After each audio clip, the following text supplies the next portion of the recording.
To what extent is water capable of picking up information? What does it perceive? And how does it remember it over time?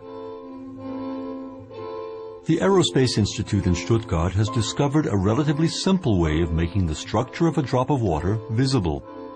The researchers have had their efforts rewarded by insights into a very beautiful world. Each drop has a face of its own, unmistakable and unique. Why are the individual drops so different from one another? We got a lot of people to come to a lecture hall here at the Institute, gave them all the same water, had them make drops at exactly the same time, collected all the drops, and then discovered that each individual produced different images from the same water. And here you can see the results.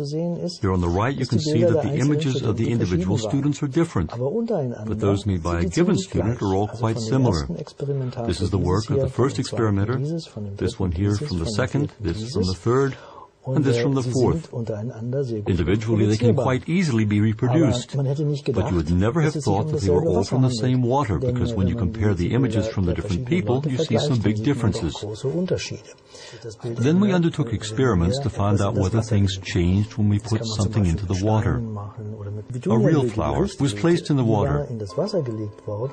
A while later we took a drop of water, and here you can see one of the pictures. And you can see it in this picture. It's the typical image you get when you put a flower into water.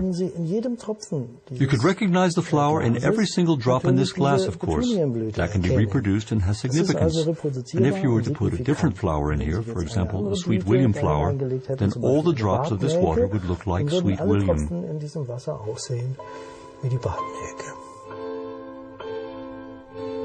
The statement that water has a memory practically changes our whole way of looking at the world, of course. Let's travel down the Rhine in the figurative sense. The water is flowing down the Rhine, picking up information everywhere it goes. So the water has more information at the mouth of the Rhine than it had at the source.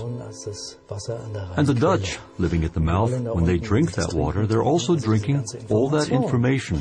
Thus, the world's oceans would no longer be something that separates us, but instead a giant storehouse of information, and the rain would perhaps be a data medium carrying information to the world.